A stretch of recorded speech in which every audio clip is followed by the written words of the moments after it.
Hello everyone.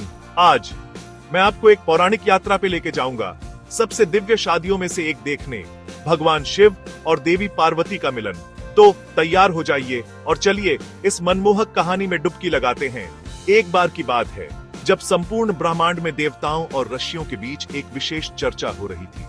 समय आ गया था कि भगवान शिव अपने गणों और समस्त देवी देवताओं के साथ पृथ्वी पर पधारें और प्रयागराज के पवित्र संगम में स्नान करें। देवताओं ने महादेव से प्रार्थना की और वो कैलाश पर्वत से अपने दिव्य रूप में प्रयागराज आने को तैयार हो गए। जैसे ही भगवान शिव अपने साथियों नंदी, भैरव, वीरभद्र और अन्य दिव्य प्राणियों के साथ त्रिवेणी संगम पर पहुंचे, संगम का पानी एक दिव्य चमक से जगमगा उठा। गंगा, यमुना और अदृश्य सरस्वती नदियों का मिलन स्थल और भी दिव्य हो गया। इस शुभ घड़ी में भगवान ब्रह्मा, विष्णु, इंद्र और अन्य देवता भी मौजूद थे।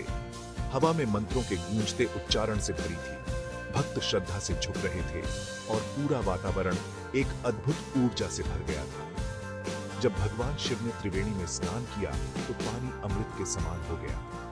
उनके पीछे पीछे सभी देवी देवताओं ने पवित्र स्नान किया और इस शुभ घड़ी का असर पूरी पृथ्वी पर दिखने लगा। लोग खुश हो गए, वनस्पतियां हरी भरी हो गई और सकारात्मक ऊर्जा हर जगह फैल गई। यह देखकर नारद मुनि भी बहुत खुश हुए और उन्हें लगा कि शिव और पार्वती के पवित्र विवाह का यह सही समय है। स्नान के बाद सभी देवता कैलाश पर्वत की ओर चल पड़े, जहां देवी पार्वती अपनी शादी का इंतजार कर रही थी। राजा हिमवंत और रानी मैना वर्षों से इस शुभ अवसर का बेसब्री से इंतजार कर रहे थे। नारद मुनि ने स्वयं विवाह का आशीर्वाद दिया, जिससे देवताओं में खुशी हो गई।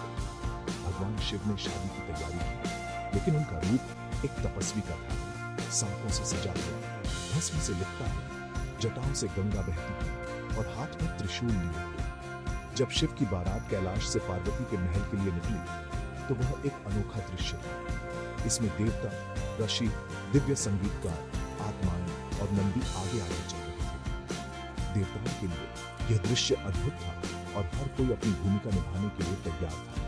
शिव और पार्वती का पवित्र मिलन शिवरात्रि को हुआ।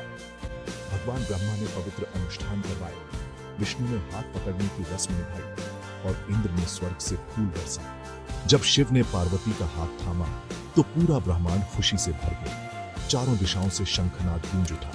ऋषियों ने वैदिक मंत्रों का उच्चारण किया और पूरी सृष्टि ने इस दिव्य विवाह का जश्न मनाया। सभी देवी देवता इस पवित्र मिलन के साक्षी थे। पार्वती ने अपनी भक्ति और तपस्या से भगवान शिव का दिल जीत लिया और उन्होंने उन्हें प्रेम और सम्मान के साथ स्वीकार किया।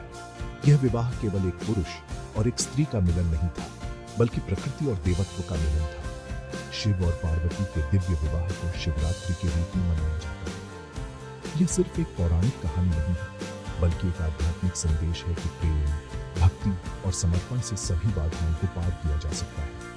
शिव और पार्वती का पवित्र मिलन हमेशा भक्तों को प्रेम